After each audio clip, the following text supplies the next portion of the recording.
この女、銀翼の大隊副隊長。みたいなもんよ。みたいなもんよ。The episode opens with Bashel drowning in exhaustion and frustration. Her superior tears into her over a report error, mocking her level and blaming her for reward miscalculations.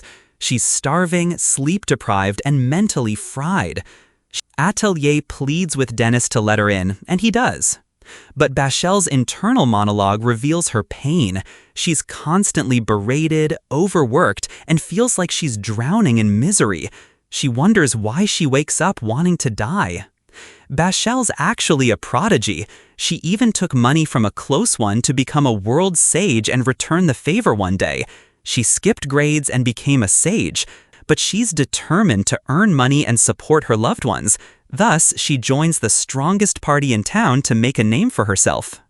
By the way, she is part of the Night Mist troupe, the same guys who left Vivia to die in the dungeon.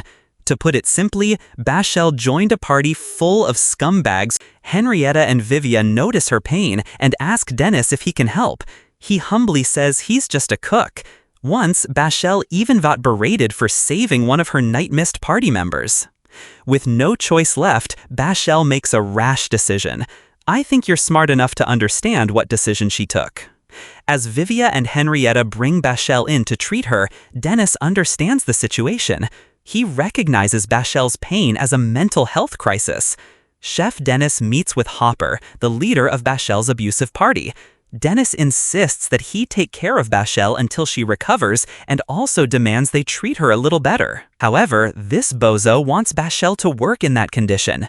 They argue over her contract, which is exploitative and cruel. Dennis calls them out as frauds.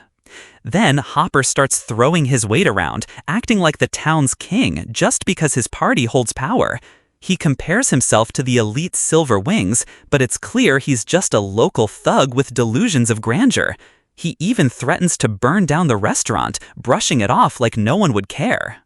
Just as things get tense, Katie, Dennis's former party member and the fiery vice captain of Silver Wings, arrives. Although initially Hopper doesn't understand who she is, he soon realizes upon seeing her outfit. He accidentally calls her by her nickname, Crimson Swift Sword. As Dennis implies that it's not like he wants to fight, Vivia asks Katie, "How are you connected to the boss?" In response, she reveals that Dennis is a former member of the strongest party and used to be her partner. Needless to say, everyone, including that bozo, starts freaking out. He realizes that picking a fight with a former member of the strongest party wouldn't be a good idea. Thus, reluctantly, he burns the contract and lets Bashel go from his party.